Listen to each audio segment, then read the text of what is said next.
No vídeo de hoje, você vai entender geopolítica observando o que acontece na cidade onde você mora. Entender que a cidade é um projeto de exclusão, que separa quem manda e quem obedece. E como a educação é usada como mecanismo de contenção para a manutenção do status quo. Por fim, vai conhecer os 3 pilares de disputa geopolítica, que são o espaço, o recurso e a influência. Seja muito bem-vindo ao Laboratório da Vida, Ciência e Bem-Estar. Eu sou Cleilton de Carvalho. A maneira mais simples de você entender geopolítica não é olhando o mapa mundi, é observando o que acontece em sua cidade. Diz para mim, quando você sai de casa, o que você vê?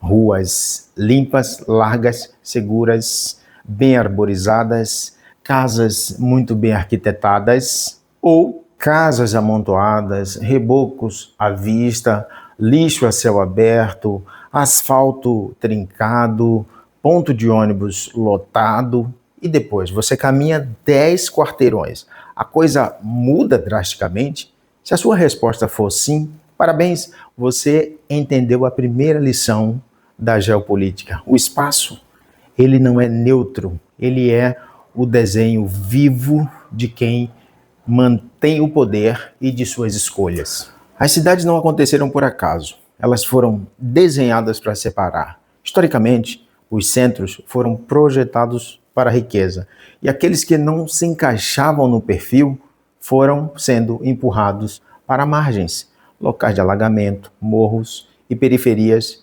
sem infraestrutura. De um lado, aqueles que controlam o espaço e os recursos, do outro lado, aqueles que vivem das sobras. O planeta Terra segue exatamente esse mesmo layout. Os países que nós conhecemos como sendo países de primeiro mundo, eles são como os bairros nobres das nossas cidades. Eles concentram serviços de ponta, tecnologia, segurança, e os países de terceiro mundo são como os bairros periféricos. Eles servem, em sua maioria, para oferecer mão de obra barata e matéria-prima para os países ricos.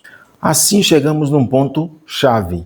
Quem controla não tem interesse que o periférico participe do jogo ou defina o jogo. Para isso, ele precisa de mecanismo de contenção, para manter a estrutura como ela foi montada por ele, aquele que controla.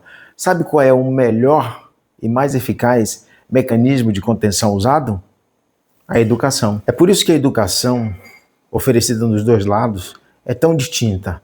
Para os filhos do centro, ensina-se estratégia, liderança, inovação. Para os filhos da periferia, ensina-se execução e obediência. Não se ensina, por exemplo, para os filhos da periferia a questionar a estrutura do seu bairro. Ensina-se ele a ser um braço eficiente para que o bairro nobre continue funcionando. Essa divisão entre centro e periferia não é coisa nova. Ela está no DNA. Se voltarmos ao Brasil, colônia, veremos esse modelo funcionando com perfeição. Enquanto os filhos dos colonos eram enviados para Portugal para estudar direito e política nas melhores universidades, preparando-se para governar aqui no Brasil, o ensino tinha outro objetivo. Os jesuítas e as missões focavam em docilizar indígenas e escravizados, ensinando a obediência e o trabalho manual. Percebeu a lógica? De um lado, uma educação para estratégia e o poder, e do outro, uma educação para a disciplina e execução. Hoje a dinâmica continua a mesma, só mudou a roupagem. No cenário global, os países do centro investem em inovação, ciência de ponta e pensamento crítico. Já para os países da periferia, o sistema muitas vezes empurra um ensino técnico limitado, focado apenas em formar mão de obra barata para servir ao mercado internacional. O objetivo continua o mesmo do século atrás: garantir que quem está na periferia não questione por que as ruas do centro são mais bonitas. Eu lembrei de uma coisa interessante. Num curso onde eu ministrava aulas de introdução à filosofia, curso de contabilidade, uma vez um aluno chegou para mim e falou assim: professor, com todo respeito, eu estou aqui para aprender a debitar e acreditar e não me interesso por filosofia. Eu disse: Luiz, você está num curso universitário, você precisa ir além do técnico. Você precisa aprender a ler o seu contexto, o mundo, e para isso você precisa de filosofia, sociologia e outras disciplinas que vão ajudar e vão servir como instrumento para essa sua formação. Senão você vai passar pela faculdade, mas a faculdade não vai passar por você. Lembra quando nós falamos que a cidade não foi construída por acaso?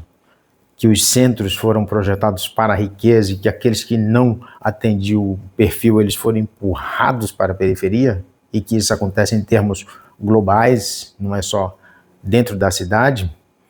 Esse empurrão para a periferia não é apenas um empurrão para fora do território, é um empurrão também para distanciamento de recursos e influência. E esses são os 3 pilares de disputa da geopolítica: espaço, recurso e influência. Com relação ao espaço, em geopolítica, não é uma mera questão geográfica, não basta ter a terra. Aquela localização tem que ser uma localização estratégica. Vou dar um exemplo simples. Em sua cidade, você conhece geralmente locais onde o comércio é bem disputado. As pessoas sabem que por ali há um fluxo de riqueza muito grande. E o que se abrir ali, qualquer comércio que abrir ali, vai ser sucesso, vai ser bom por causa do fluxo de pessoas passando, de compra. Em termos globais, para o mundo, nós temos o Estreito de Taiwan, o Canal de Suez, que passa cerca de mais de 12% de tudo que é consumido no mundo. Ele evita um contorno enorme sobre a África para chegar na Ásia. Então ele é um atalho. E esse ponto, ele é ponto de grande disputa para os grandes países centrais. Imagina se numa avenida grande, onde chega bastante produto, na sua cidade foi interditado. Vai haver um alvoroço, né? Interditou, nada chega. Em 21, um navio ficou encalhado no canal de Suez, o navio Ever Given, ficou encalhado. E aí houve toda uma fragilidade no mundo inteiro, porque era um ponto estratégico de rota comercial. Então, com relação ao espaço, não basta ser uma questão geográfica, tem que ser um ponto estratégico, geopoliticamente falando. O segundo pilar de disputa geopolítica diz respeito aos recursos, né? O recurso, ele é centrado onde reside o poder. Antigamente, havia aquela corrida pelo ouro, né? Houve muita descoberta na Califórnia, na Austrália, aqui no Brasil, em Minas. Hoje, o combustível do poder passou do ouro ao semicondutor e à energia. Final da década de 40, por volta de 1947, foi criado o transistor. E o transistor, que substituiu a válvula, ele abriu as portas para a inteligência artificial e para os smartphones. Então, se no passado os governos, as grandes potências, lutavam para controlar as minas de ouro, hoje elas brigam para controlar as terras raras, que é de onde é extraído o silício, componente importante para a fabricação de semicondutores. E também lutam para controlar as fábricas de semicondutores, muitas delas em Taiwan. Uma observação que eu faço com relação aos recursos é que a educação que um recebe faz com que ele leia a realidade, busque uma necessidade ou outra e traga à tona algum tipo de produto que possa ser comercializado, que faça a tecnologia avançar. Foi assim que nasceu o transistor. E agora, por meio dele, a inteligência artificial. Já o outro, já de educação periférica, ele fica aguardando quem assine a sua carteira de trabalho. Isso tem que mudar. Por isso que a leitura de mundo, uma leitura apurada, é extremamente necessária e importante. Agora vamos à nossa última análise, que se trata do pilar da influência. A influência singulares que vão preencher lacunas que a luta pelo espaço e os recursos não preenchem por si só. A influência é um poder invisível, soft power. É a capacidade de convencer o outro de que o seu estilo de vida é melhor. Na cidade, é o estilo de vida do bairro mais nobre. As marcas que eles usam, os shoppings que eles frequentam. A periferia muitas vezes consome a cultura do centro como o ideal de sucesso, enquanto o centro dita o que é chique ou o que é correto. que as grandes potências produzem muita coisa e inundam o planeta, principalmente os países periféricos, com as suas produções, de tal forma que os países periféricos vivem pensando em ser Estados Unidos, Europa, Coreia do Sul, porque consomem muita coisa vindas desses cenários. Inclusive, eu tenho um vídeo falando sobre o uso geopolítico da influência pela Coreia do Sul. Vale a pena conferir. Uma coisa interessante a ser dita com relação à influência é que ela é uma via de mão dupla. Hoje, muito mais do que antes, por conta dos avanços tecnológicos. Historicamente, há exemplos e muitos exemplos de como a periferia rompeu essas fronteiras criadas pelo centro através da cultura e da arte. A história do samba e do jazz, um estilo quanto o outro, foram criminalizados. Aqui no Brasil, o sambista, por exemplo, meados do século XIX, era tido como vadios, sofria batida policial, mas eles romperam através da arte. E hoje o turista que chega no Brasil, ele quer ouvir samba, ele chega no centro, mas ele quer conhecer o samba, ouvir o samba, ele quer dançar o samba, porque o samba se tornou sinônimo de brasilidade. O jazz, da mesma forma, saiu dos campos de algodão e hoje é tocado nos lugares mais luxuosos do mundo. Essa foi uma reflexão introdutória a respeito de geopolítica, explicando o que acontece na cidade para que você entenda melhor o que acontece no planeta.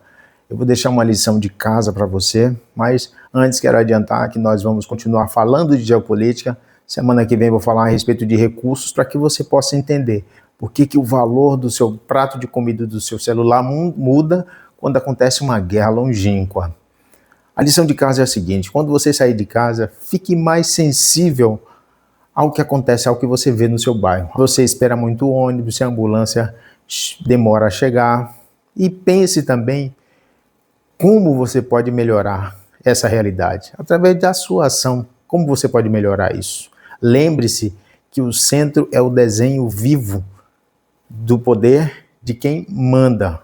No seu bairro, quem manda são vocês. Então, desenhe um espaço que possa ser melhor para vocês em todos os sentidos. E vamos romper as fronteiras criadas entre centro e periferia. Porque se a cidade foi projetada, ela pode ser redesenhada. Participe! Se você gostou do tema, deixa seu like, posta um comentário, fala para mim como é que é seu bairro e que tipo de mudança você gostaria de ver nele. Siga o canal. Beijo do coração.